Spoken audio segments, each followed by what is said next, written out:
श्री सुखदेव महाप्रभु कहते हैं, राजन तुमने बहुत सुंदर प्रश्न किया है, बहुत उत्तम प्रश्न किए हैं। हम तुम्हें भगवान के एक ऐसे दीन सठा की कथा श्रवण करवाते हैं, इसे आप ध्यान से सुनो। कृष्णस्यासी सखा कश्चित् ब्राह्मणो ब्रह्मवित्तमः विरक्तो इंद्रियार्थेषु प्रशांतात्मा जितेन्द्रियः। श्री सुखदेव महाप्रभु कहते हैं कि राजन, मैं तुम्हें एक भगवान के सखा थे सुदामा जी, मैं उनकी कथा श्रवण करवा रहा हूं। आज श्री सुखदेव महाप्रभु सुदामा जी के विशेषण में कितने शब्द लगाए। कहते हैं कृष्णस्यासी सखा, भगवान के एक सखा थे। कश्चित यानी कोई सखा थे, लेकिन वह सखा कैसे थे? ब्राह्मण थे। और ब्राह्मण ही नहीं थे, ब्रह्मवेत्ता ब्राह्मण थे, ब्रह्मज्ञानी ब्राह्मण थे। और कैसे थे? विरक्त इंद्रियार्थेषु, अपने इंद्रियों से विरक्त थे। प्रशांत आत्मा, हमेशा प्रशांत रहते थे, हमेशा शांत स्वभाव के रहते थे। और जितेंद्रिय, अपने इंद्रियों पर जीते हुए थे, विजय पाए हुए थे। इस तरह से श्री सुखदेव महाप्रभु सुदामा जी के विशेषण में इतने शब्द लगाए। कहते सुदामा जी सदैव भगवान का चिंतन किया करते थे, सदैव भगवान का भजन किया करते थे। लेकिन इनकी धर्मपत्नी थी, इसका नाम था सुशीला। सुशीला थी तो परम पतिव्रता, लेकिन दरिद्रा सीधमाना सा वेपमाना विगम्य जाओ। सुशीला बहुत दरिद्र थी। दरिद्र क्यों कहते सुशीला को? सुदामा जी को दरिद्र नहीं कहते, सुशीला को क्यों कहते? क्योंकि सुदामा अपने बालकों के भरण पोषण की चिंता किया करती थी। वह हमेशा सुदामा जी से कहती थी कि धन लेकर के आइए ब्राह्मणों को भोजन के लिए। अब यदि कोई देवी अपने घर में बालकों के भरण पोषण के लिए धन की चाह रखे तो क्या उसे दरिद्र कहते हैं? उसे दरिद्र तो नहीं कहते। लेकिन श्री सुखदेव महाप्रभु कहना चाहते हैं कि सुशीला के जीवन में धन तो था ही नहीं, लेकिन इसके मन में संतोष भी नहीं था। वास्तविक दरिद्र उसे कहते हैं जिसका मन असंतोष होता है, उसे दरिद्र कहते हैं। आज जिसके मन में संतुष्टि कभी नहीं हुआ करती थी। एक दिन सुदामा जी के पुत्र थे। एक दिन सुदामा जी से कहते हैं कि पिताजी हमें बहुत भूख लगी। सुदामा जी कहते हैं कि पुत्र भगवान का नाम लो, भूख मिट जाएगी, नींद आ जाएगी। जैसे ही सुदामा जी के बालक भगवान का नाम लेने लगे तो भगवान का नाम दिया लेने लग जाए तो बहुत जल्दी नींद आ जाती है, आती है ना। भगवान का भजन करने में सबसे जल्दी नींद आती है। जिसको नींद ना आती हो तुरंत भगवान का नाम लेने लग जाओ, राम राम राम राम कहने लग जाओ, बहुत जल्दी नींद आ जाती है। इस तरह से कहते हैं सारे बालक सो जाते, सुबह उठते सुदामा जी तो भिक्षाटन के लिए चले जाते। बालक उठते, फिर दूसरे दिन कहते कि माँ बहुत भूख लगी है, कुछ भोजन दे दो। जैसे ही सारे बालक बोलते इस प्रकार से सुशीला की आंखों से आंसू बहने लगते थे, सुधाराएं बहने लगे। सुशीला कहती कि बेटा पिताजी भिक्षाटन के लिए गए, कुछ लेकर के आते होंगे। जैसे सुदामा जी आए, सारे बालक सुदामा जी के पास पहुंचे और कहते हैं कि पिताजी हमें बहुत भूख लगी है। फिर से सुदामा जी कहते बेटा भगवान का नाम लो, भगवान का नाम लेने से भूख मिट जाएगी, नींद आ जाएगी। फिर से वह सारे बालक भगवान का नाम लेने लग जाएं और फिर से निद्रा आ जाती। इस तरह से पुनः दूसरे दिन प्रातः काल सुदामा जी चले जाते। फिर बालक माँ से कहते भूख लगी है। आज सुशीला को बहुत कष्ट हुआ कि आज मेरे घर में बालक भूखे हैं 4 दिन से, आज इन बालकों के लिए एक दाना नहीं है मेरे घर में। इस दृश्य को वैकुंठ से भगवती लक्ष्मी जी देख रही थी। लक्ष्मी जी कहती हैं कि प्रभु सुदामा के भाग में आपने क्या लिखा है? भगवान कहते हैं कि मैं क्या करूं, मैं तो देता खूब हूं, लेकिन सुदामा के भाग में है ही नहीं, तो मैं कहां से दे दूं? भगवान वैकुंठनाथ कहते हैं भगवती लक्ष्मी से कि देवी आप ही सुदामा के भाग्य को बदल करके देख लीजिए। आज भगवती लक्ष्मी खुद जाती हैं एक ब्राह्मणी के घर, जाकर के खीर बनाई। सुदामा जी एक घर में भिक्षाटन के, कुछ नहीं मिला, दूसरे घर में के कुछ नहीं मिला, तीसरे चौथे घर में गए, कुछ नहीं मिला, पांचवें घर में जैसे ही गए भगवती लक्ष्मी आई, खीर बनाई थी।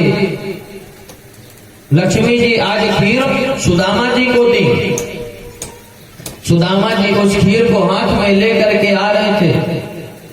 कुछ सैनिक घोड़े से जा रहे थे, सुदामा जी बीच रास्ते में पड़ गए। घोड़ों का के धक्के से सुदामा जी जमीन पर गिर गए और वह खीर जमीन पर जाकर के गिर गई। एक कुत्ता आया, उस खीर को चाटने लगा। भगवान वैकुंठनाथ कहते हैं कि देवी देख लिए सुदामा के भाग्य में जब है ही नहीं, तो आप क्या कर सकते हैं, कहां से देंगे? इस तरह से सुदामा जी के घर में 5 दिन से बालक भूखे रहते हैं, एक दाना नहीं उनके भोजन के लिए।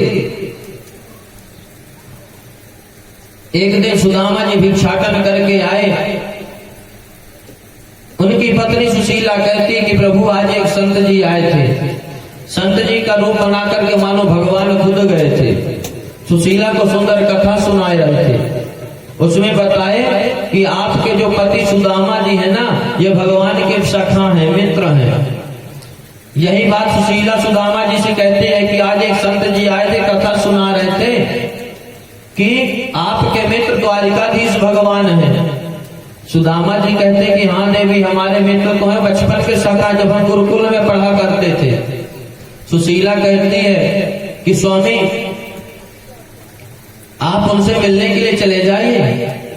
आप यदि उनसे मिलने के लिए जाएंगे तो आपको बहुत सारा धन देंगे, हमारी दरिद्रता जीवन भर के लिए दूर हो जाएगी। सुदामा जी कहते हैं मैं उसके सामने धन लेने के लिए जाऊंगा? मैं कभी नहीं जाऊंगा जीवन में। सुशीला समझ गई यदि मैं इनसे धन का नाम लूंगी तो ये कभी नहीं जाएंगे। तो आज सुशीला दूसरी बात करती है कि स्वामी आपके सखा हैं, आपके मित्र हैं, मित्र से मिलना चाहिए। फिर तो द्वारिकाधीश स्वयं भगवान है, भगवान के तो दर्शन करना चाहिए। इसलिए स्वामी आप जाकर के द्वारिकाधीश भगवान का दर्शन कर आइए। जैसे ही यह बात सुशीला बोली, आज सुदामा जी के मन में भगवान से मिलने की उत्कंठा जाग गई। सुदामा जी कहते हैं अयम ही पर मोलाभो उत्तम श्लोक दर्शनम, यह तो मेरा सौभाग्य है कि आज यह मेरा परम लाभ है कि आज तुम मुझे परमात्मा का दर्शन करने के लिए कहती हो। आजकल मैं अपने सखा द्वारिकाधीश की खूब महिमा सुनता हूँ, खूब प्रशंसा सुन रहा हूँ। और आज जब तुम मुझसे बोले तो आज उसके दर्शन की लालसा मेरे हृदय में बढ़ गई, उत्कंठा हो रही है। लेकिन सोचता हूँ कि जिसकी इतनी महिमा है उसके पास जाऊं कैसे? वह मुझे पहचान भी पाएगा कि नहीं पहचान पाएगा? अरे वह तो कितना बदल गया होगा, पहले तो छोटा था, आज बड़ा हो गया है, आज पूरी द्वारिका का राजा बना है। न जाने आज मुझे पहचान भी पाएगा कि नहीं पहचान पाएगा। इस तरह से सुशीला बोली कि प्रभु जब आपके मन में इच्छा हो रही जाने के लिए तो फिर जाइए ना, फिर देर किस बात की कर रहे हैं? सुदामा जी कहते हैं कि भाई मैं चला तो जाऊंगा, लेकिन क्या खाली हाथ जाऊंगा? कहते हैं कि मित्र के यहाँ खाली हाथ नहीं जाना चाहिए।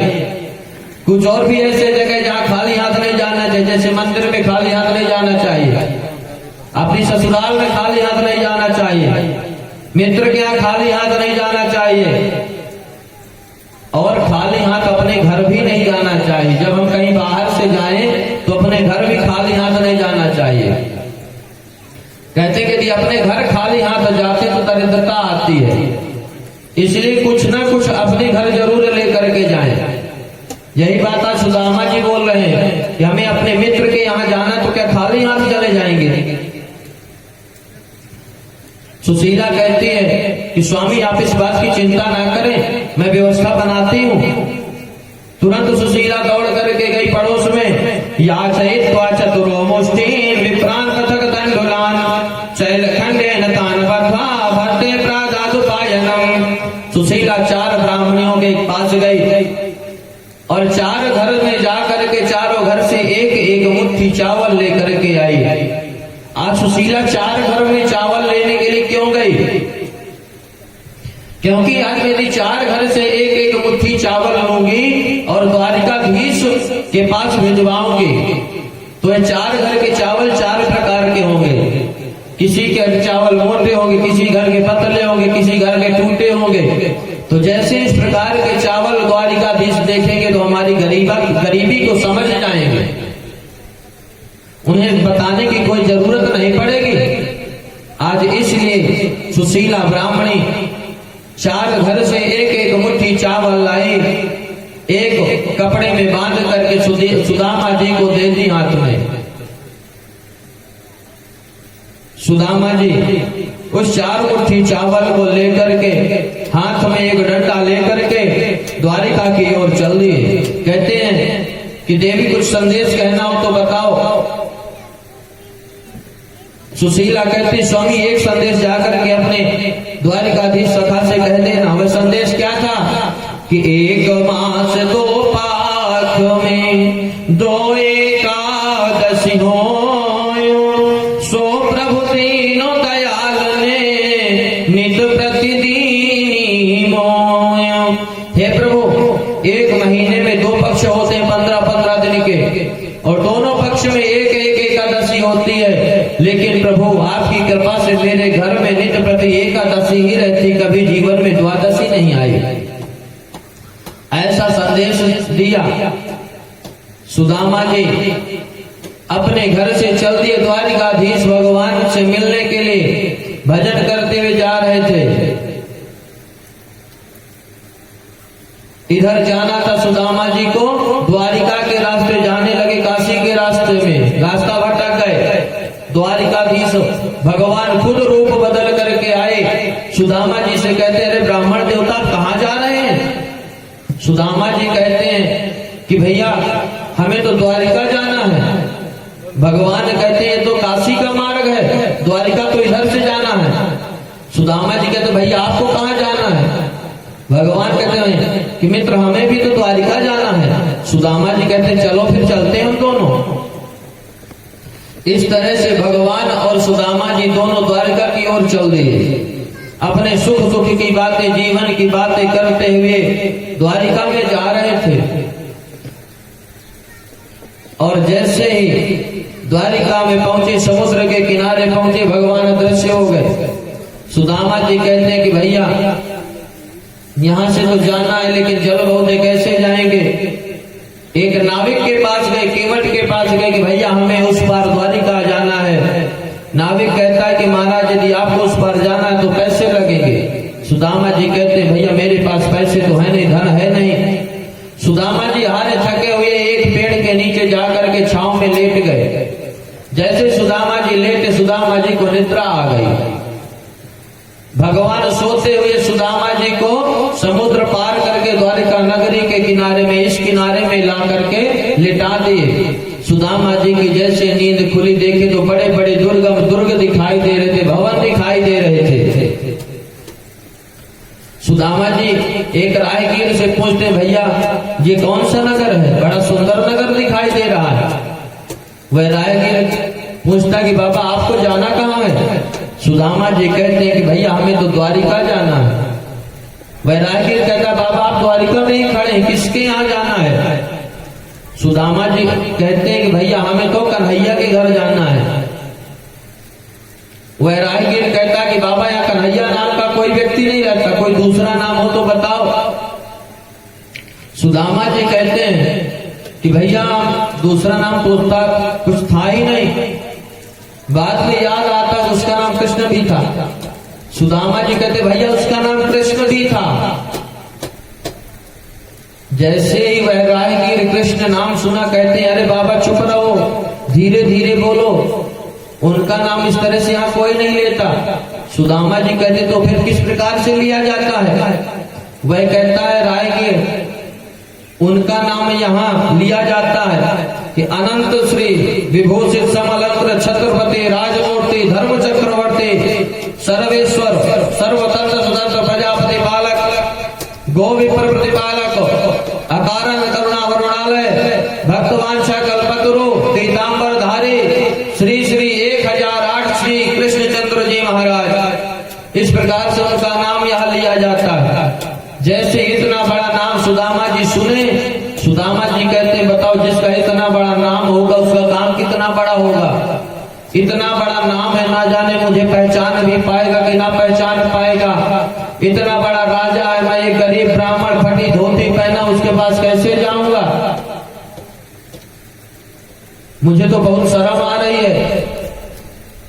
इस तरह से सुदामा जी मन में विचार कर रहे थे और कहते हैं कि चलो जब आया हूं तो परमात्मा का दर्शन तो कर ही लूं। तब सुदामा जी कहते हाँ वही नाम। घर कौन सा है? वह रायगीर कहता है बाबा यहाँ से जितने घर दिखाई देते हैं ना, जहां तक आपकी नजर पड़ती सब उन्हीं के घर दिखाई दे रहे हैं। इतना कह करके वह रायगीर चले गए। सुदामा जी कहते हैं कि भैया इतने बड़े घर में, इतने सारे भवन में, इतने सारे महल में मुझे कहाँ मिलेंगे? सुदामा जी ढूंढते हुए जा रहे थे, एक भवन में घुस गए अंदर। वह भवन रुक्मिणी मैया का था। वहां जैसे ही घुसे सो ब्राह्मण भक्त तो भगवान थे। आज ब्राह्मणों को भगवान के भवन में कोई भी रोक नहीं थी, ब्राह्मण सीधे अंदर तक जा सकते थे। सुदामा जी जैसे अंदर पहुंचे द्वारपाल मिल गए। द्वारपाल से कहते हैं कि भैया हमें भगवान द्वारिकाधीश से मिलना है। द्वारिका जैसे ही द्वारपाल सुदामा जी के मुख से द्वारिकाधीश का नाम सुने और कहते हैं कि जाकर के बता देना कि आपका मित्र सुदामा आया है। जैसे ही द्वारपाल मित्र का नाम सुने सुदामा जी को ऊपर से नीचे तक देखने लगे। किस तरह का गरीब ब्राह्मण द्वारिकाधीश का मित्र हो सकता है क्या? द्वारपाल कहते हैं कि ब्राह्मण देवता आप यहीं पर विश्राम कीजिए, मैं अभी जाता हूं, भगवान का आदेश लेकर के आता हूं, फिर आपको मिलवाता हूं। वह द्वारपाल भगवान के पास गया और भगवान से बताता है कि प्रभु एक ब्राह्मण आया है द्वार पर, आपके दर्शन की अभिलाषा चाहता है। और प्रभु वह ब्राह्मण जो है ना, वह ब्राह्मण कुछ अलग टाइप का दिखता है। उस ब्राह्मण का रूप इस प्रकार से, आज रूप का द्वारपाल बखान करता है ब्राह्मण देवता के। किसी से पगना झका तनों में प्रभु जानाय को वही बस के ही ग्रामा। धोती फटी सी लटी दुपट्टी अरो पायो ओ पाना है को नहीं सामा। द्वारे खड़ो तुझे दुर्बला एक रहो चकी सो बसोदाय भी रामा। पूछ तो दीन दयाल को धाम बतावा तो अपनो नाम सुदामा। बतावा तो अपनो नाम सुदामा। वह द्वारपाल कहता है प्रभु उसके सिर पर पगड़ी नहीं है, उसके शरीर पर कपड़े भी नहीं है, और एक वस्त्र उसके कंधे पर मैला कुचैला फटा सा वस्त्र है। ना जाने वह कहां से आया है। फटी फटी धोती पहना है, पैरों पर खड़ाऊ भी नहीं पहना, उपाने है। वह ब्राह्मण देवता दरवाजे पर खड़े हैं, आपके दर्शन की अभिलाषा चाहते हैं। आपको पूछते हुए यहाँ आए हैं और अपना नाम सुदामा बता रहे हैं। जैसे इस प्रकार से सुदामा के दशा को भगवान सुने, सुदामा का नाम सुने, आज भगवान अपने सिंहासन को छोड़ करके दौड़ने लगे। सुदामा सुदामा पुकारते हुए दौड़ने लगे। इधर जो सुदामा जी दरवाजे पर बैठे हुए थे, मन में विचार कर रहे हैं कि द्वारपाल को गए हुए तो काफी समय हो गया, क्या पता द्वारपाल बताया भी कि नहीं बताया। ये द्वारपाल बताया भी है तो मुझे पहचाने भी है कि द्वारिकाधीश की नहीं पहचाने। सुदामा यहां से निकल चल। सुदामा जी ऐसा मन में विचार बना रहे थे, सुदामा जी के मन में ऐसी भावनाएं प्रकट हो रही थी। सुदामा जी उस दरवाजे से उठ करके उल्टे रास्ते में चलने लगे। इधर भगवान सुदामा सुदामा पुकारते हुए दौड़ते हुए नंगे पांव जा रहे थे। भगवान के सिर से मुकुट गिर गया, भगवान का पीतांबर गिर गया। आज भगवान दौड़ते हुए गली गली में सुदामा सुदामा पुकारते हुए सुदामा के पास पहुंचो। जैसे सुदामा को देखे भगवान की आंखों से अश्रुधाराएं बहने लगी। आज सुदामा की ऐसी दीन दशा को देख करके भगवान अपने आंसुओं को रोक नहीं पा रहे हैं। भगवान सुदामा के पास गए, हृदय से लगाए। आज सुदामा का हाथ पकड़ करके भगवान द्वारिकाधीश अपने भवन में अंदर लेकर के आए। सुंदर सिंहासन पर विराजमान के, जैसे सिंहासन पर भगवान बैठाने लगे, सुदामा जी कहते कन्हैया इस सिंहासन में मैं नहीं बैठूंगा, तेरा सिंहासन है। भगवान कहते हैं सुदामा जी से कि मित्र सुदामा, यह तो मैं केवल आपके आशीर्वाद से यह मुझे सिंहासन मिला है, आप जैसे ब्राह्मणों का आशीर्वाद है। भगवान सुदामा को सिंहासन पर बैठाए और रुक्मिणी मैया को कहते हैं कि देवी शुद्ध जल लेकर के आइए, ब्राह्मण देवता के चरण धोना है। रुक्मिणी मैया गई कि भाई शुद्ध जल मंगाए हैं, कुएं का जल लेकर के आई। इधर भगवान जैसे पैर धोने के लिए बैठे सुदामा जी के, तो क्या देखते हैं कि सुदामा जी नंगे पांव चल करके आए थे, रोड गर्म थी। सुदामा जी के पैदल चलते चलते पैरों में फफोले पड़ गए थे और वह फफोले फूट गए थे। कितना रक्त निकल रहा था उनके पैरों से, ना जाने कितने अनगिनत कांटे लगे हुए थे। आज भगवान उन कांटों को निकाल रहे हैं अपने हाथों से। जैसे सुदामा जी के चरणों की ऐसी स्थिति देखते हैं भगवान, आज भगवान के आंखों से आंसू ही आंसू बह रहे हैं। भगवान करके केवल आह करके रह जाते हैं। इधर रुक्मिणी मैया सुंदर कुएं का जल लेकर के आई। भगवान कहते अरे ये जल नहीं लेना, कोई पवित्र जल लेकर के आओ। आज रुक्मिणी मैया विचार करती कि भगवान गंगा जल मंगा रहे हैं। इधर रुक्मिणी मैया गंगा जल लेने के लिए गई। तब तक भगवान जैसे इस तरह के से पैरों की स्थिति देखी सुदामा जी की, आज सुदामा जी के आंखों से अश्रुधारा बहने लगी। एक बार भगवान के चरणों से विष्णुपति गंगा निकली थी, जग को पवित्र की थी। आज भगवान के आंखों से वह गंगा निकल रही है और सुदामा जी के चरण धो रहे हैं। ऐसे बेहालो बेवाइन सोपग कंटक जाल लगे पुनि जोए, खाया महा दुख पायो सखा तुम आए इतना की दिन खोए। देखी सुदामा की दीन दशा करुणा करके करुणा निधि रोए।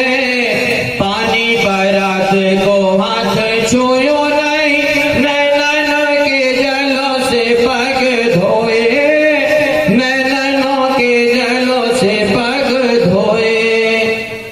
आज जब तक भगवती लक्ष्मी गंगा जल लेकर के आती तब तक सुदामा ब्राह्मण के चरणों की स्थिति देख करके भगवान की आंखों से ऐसी अश्रुधारा बहे कि मानो भगवान अपने आंसुओं से सुदामा जी के चरण धो दिए।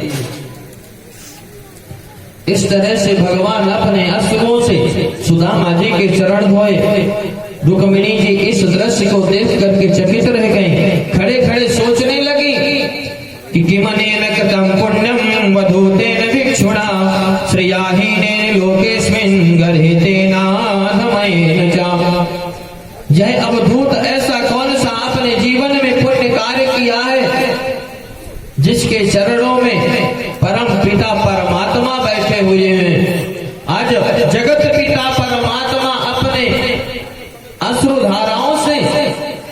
इस अवधूत के चरण धोए।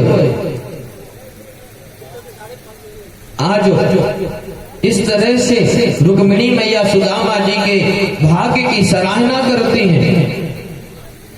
भगवान सुदामा जी का यथा उचित पूजन किए। भगवान सुदामा जी से कहते, मित्र सुदामा स्नान कर लो। सुदामा जी को भगवान सुंदर स्नान करवाए, सुंदर राजसी वस्त्र ला करके सुदामा जी को धारण करवाए। सुदामा जी कहते हैं, मित्रों मुझे ये राजसी वस्त्र धारण नहीं करना, ये तो तुम्हारे वस्त्र हैं। भगवान कहते हैं कि मित्र सुदामा, यह सब मेरे पास जो है ना, ये सब ब्राह्मणों के आशीर्वाद से है। भगवान कहते हैं कि विप्र प्रसादा धरणी धरो, विप्र प्रसादा कमलावरो, विप्र प्रसादा कमलावरो, विप्र प्रसादा अजिता जितो, विप्र प्रसादा अजिता जितो, विप्र प्रसादा मम राम नाम। भगवान कहते हैं, यह जो मेरे पास है ना, यह मैं केवल ब्राह्मणों की कृपा से मुझे प्राप्त हुआ है। मैं ब्राह्मणों की कृपा से, विप्र प्रसादा धरणी धरो, मैं ब्राह्मणों की कृपा से मैं यह पृथ्वी में राज कर रहा हूं। विप्र प्रसादा कमलावरो, ब्राह्मणों के प्रसाद से मैंने लक्ष्मी जी का वर्ण किया, ब्राह्मण की कृपा से। विप्र प्रसाद आजित आजितो, मैं ब्राह्मणों की कृपा से, ब्राह्मणों के आशीर्वाद से सभी जगह विजय होता हूं। विप्र प्रसाद मम राम नामम, आज ब्राह्मणों की कृपा से मेरा नाम राम पड़ा है। इस तरह से भगवान सुदामा जी से कहते हैं कि आज मेरे पास जो कुछ भी है सब ब्राह्मणों के आशीर्वाद से है, इसलिए आप इन वस्त्रों को धारण करें। भगवान सुंदर सुदामा जी को राजसी वस्त्र धारण करवाए, सुंदर छप्पर भोग बनवाए। आज ब्राह्मण देवता से कहते हैं कि हे ब्राह्मण देवता, हे सखा सुदामा जी, आप इस भोग प्रसाद का भोग लगाएं। सुदामा जी भोग लगाए, प्रसाद पाए। सुदामा जी को सुंदर विश्राम करने के लिए अपने भवन में लेकर के गए और भगवान सुदामा जी के चरण दबाने लगे, चरण सेवा करने लगे। लक्ष्मी जी गई, पंखा लेकर के एक किनारे में खड़े होकर के सुदामा जी को पंखा से हवा करने लगी। श्री सुखदेव महाप्रभु कहते हैं, राजन, आज जिस अवधूत की सेवा स्वयं जिसके चरण भगवान द्वारिकाधीश दबाते हो, जिसे हवा साक्षात भगवती लक्ष्मी देती हो, वह व्यक्ति गरीब कैसे रह सकता है। इस तरह से भगवान ब्राह्मण देवता की, ब्राह्मण सुदामा की सेवा के भगवान पूछते हैं कि मित्रों, हम आप जब गुरुकुल में पढ़ते थे तो आप ब्रह्मचारी बनने की बात किया करते थे, तो कहीं विवाह किए कि नहीं किए? अभी ब्रह्मांड गुरुकुलाद्भवता लब्ध दक्षिणा तो समाप्रतेन धर्मज्ञो भार्यो न समद्रसी सद्रसी नवा। इस तरह से भगवान कहते, भाई आपके अनुकूल कोई आपको भार्या मिली कि नहीं मिली? सुदामा जी कहते हैं, पहले तो शर्मा रहे थे, कैसे बताऊं, लक्ष्मी जी भी खड़ी है बगल में। फिर सुदामा जी कहते हैं कि भैया हमने तो विवाह किया और हमारे अनुकूल तेरी भाभी जी भी है, लेकिन कन्हैया तूने विवाह किया कि नहीं किया? भगवान कहते हैं कि ब्राह्मण देवता मित्र सुदामा, हमने तो विवाह किया और एक नहीं बहुत सारे विवाह किए। तो ब्राह्मण देवता सुदामा जी कहते हैं कि लेकिन कन्हैया तुमने हमें बुलाया तो नहीं? भगवान कहते भाई हमारे विवाह तो बहुत हुए, लेकिन कभी विवाह की तारीख नहीं नहीं पक्की की गई। हमारा हुआ तो सीधे विवाह ही हुआ है, कभी मुहूर्त नहीं बनवाया गया। इस तरह से भगवान सुदामा जी के संग बातचीत किया करते थे। इधर भगवान कहते हैं कि मित्रों, यदि विवाह हुआ है आपका तो जरूर भाभी जी कुछ कही होंगी। तब सुदामा जी कहते हैं कि भैया हमें तेरी भाभी ने ही यहाँ भेजा है। तब भगवान कहते हैं कि भाभी जी यहाँ भेजी हैं तो जरूर कुछ मेरे लिए खाने को दी होंगी, कि बताओ क्या दी है खाने के लिए। तो सुदामा जी कहते हैं कि भाई तेरी भाभी ने तो कुछ दिया नहीं, लेकिन और बताओ कन्हैया क्या हाल चाल है तुम्हारे। भगवान कहते हमारे तो सब ठीक है, लेकिन मित्रों जब हम आप गुरुकुल में पढ़ा करते थे तब गुरुकुल की बात ही कुछ अनोखी हुआ करती थी। सुदामा जी कहते हाँ मित्रों, गुरुकुल की बात ही कुछ अनोखी थी। हम दोनों किस प्रकार खेला करते थे। इस प्रकार से भगवान और सुदामा जी बाल्यावस्था की बातें करने लगे। इधर भगवान कहते हैं कि अच्छा मित्र ये बताओ, एक बात तुम्हें याद है जब हम दोनों जंगल गए थे लकड़ी लेने के लिए, गुरु माता में चना दी थी खाने के लिए, तब किस प्रकार ठंडी में तुम्हारे दांत कट कट हो रहे थे। सुदामा जी कहते हैं आज हमारी पूरी पोल पट्टी खोल देगा। सुदामा जी कहते हैं हाँ मित्र वो बात तो मुझे पूरी बात याद है, लेकिन मित्र ये बता तुम्हें समुद्र के बीच में रहने कैसे लगा। भगवान कहते वो तो मैं बाद में बताऊंगा कि मैं यहाँ पे कैसे रहने लगा। इस तरह से भगवान दूसरी बात करते, सुदामा जी बात उलट के दूसरी बात करने लगते थे। इस प्रकार से बातें कर रहे थे। भगवान सुदामा जी से कहते हैं कि मित्र ये बताओ, मैं जब से तुम्हारे पास आया हूँ, मैं जब से तुम्हें देख रहा हूँ तो देख रहा हूँ कि तुम्हारा ये हाथ उठ नहीं रहा ऊपर, क्या बात है। सुदामा जी कहते हैं मित्र मैं उतनी दूर से पैदल चल के आया ना, इसलिए मेरे इस हाथ में दर्द होने लगा है। भगवान कहते हैं वाह भाई मित्र क्या बात, कितनी सुंदर बात बोल रहे हो। पैदल चल के पैरों से आए हो, हाथ दर्द में होने लगा। कहते नहीं कन्हैया हाथ से लाठी फेंकते हुए आया ना। भगवान कहते हैं हाँ ये बात हो सकती है, दीजिए मैं आपके हाथ की सेवा कर दूंगा, और ऐसी सेवा करूंगा जीवन में दर्द नहीं होगा आपके हाथ में।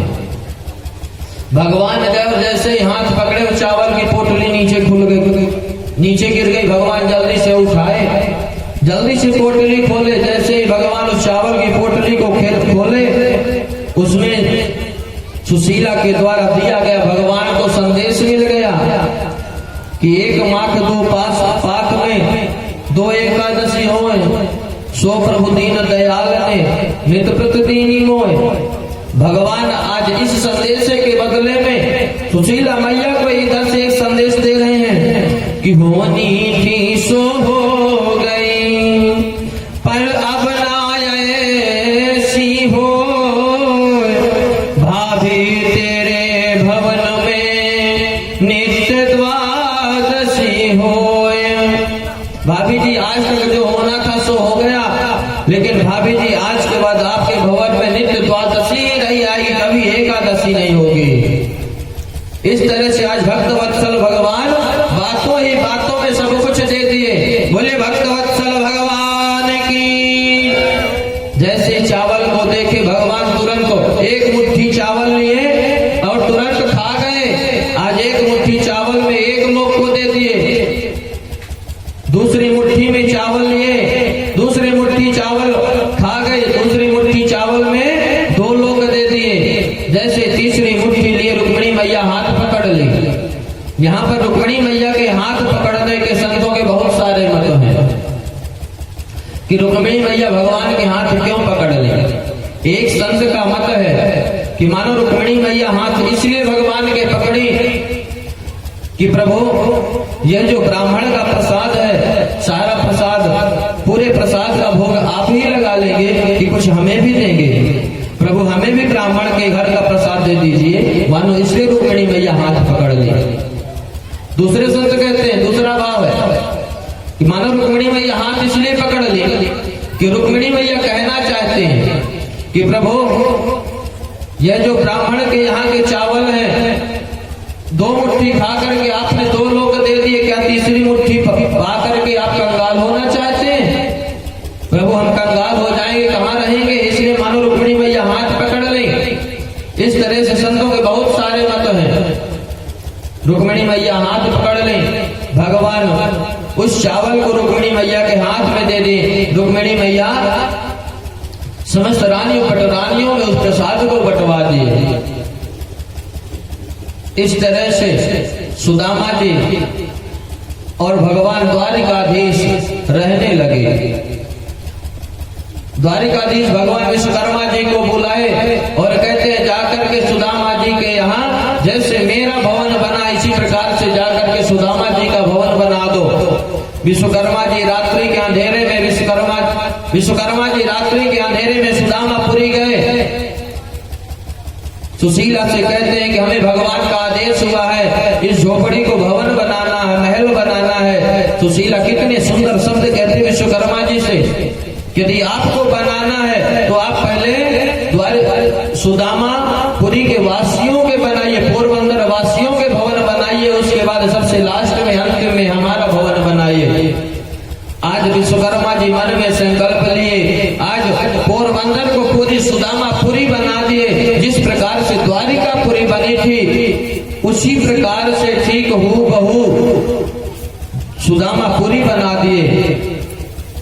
सुशीला अपने पुत्रों के साथ सुंदर राजसी वस्त्र धारण करते राजभवन में रहा करती थी। इधर सुदामा जी को रहते रहते काफी समय हो गया। एक दिन सुदामा जी कहते हैं कि भैया द्वारिकाधीश अब हमें यहाँ से चलना चाहिए, हमारी धर्मपत्नी सुशीला हमारी राह देखती होगी। आज भगवान एक भी बार नहीं कहे सुदामा जी को कि आप मत जाइए, रुक जाइए। सुदामा जी भगवान के दर्शन किए और अपने घर की ओर चल दिए, भगवान को प्रणाम किए, चल दिए। जैसे सुदामा जी चले, आज भगवान के आंखों से सुधाराएं बहने लगे और इधर सुदामा जी के आंखों से सुधाराएं बहने लगे। मानो आज दोनों एक दूसरे के वियोग में दोनों के आंखों से असुधारा बह रही थी। आज सुदामा जी भगवान को छोड़ करके नहीं जाना चाहते थे, इधर भगवान सुदामा जी को नहीं छोड़ना चाहते थे। आज ना चाहते हुए भी भगवान सुदामा जी को विदा किए। सुदामा जी भगवान का भजन करते हुए पोरबंदर आए। जैसे ही सुदामापुरी में पहुंचे तो वहां जाकर के एक राहगीर से पूछते हैं, भैया यहाँ पर हमारी एक छोटी सी कुटिया हुआ करती थी, उस कुटिया में हमारी धर्मपत्नी सुशीला रहा करती थी, भैया हमारी कुटिया कहाँ है? इधर जैसे सुशीला को पता चला कि हमारे स्वामी आए हैं, सुशीला सुंदर राजसी वस्त्र धारण करके सोने की थाल में आरती लेकर के सुदामा जी की अगवानी लेने के लिए दरवाजे पर आई। सुदामा जी जैसे सुशीला को देखे मन में विचार किए कि यह कोई रानी है, भगवान का पूजन करने के लिए जा रही है। सुशीला को जैसे सुदामा जी देखे, सुदामा जी रास्ता छोड़ के एक किनारे में खड़े हो गए। सुशीला आकर के सुदामा जी की आरती उतारने लगी। सुदामा जी कहते, देवी आप कौन हो?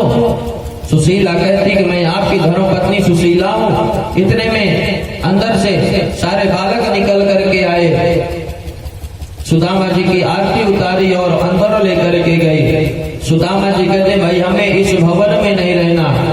भगवान सोते हुए सुदामा जी को स्वप्न दिए, आकर के सुदामा जी को साक्षात्कार करवाते हैं कि सुदामा जी मेरी इच्छा से ही यह भवन बना है।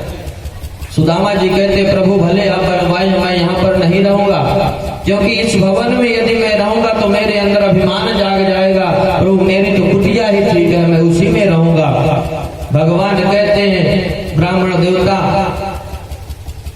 मित्र सुदामा आप इसी भवन में रहो और मेरे स्वरूप का चिंतन करना, मेरा भजन करना, कभी तुम्हारे हृदय पर अभिमान नहीं जागेगा।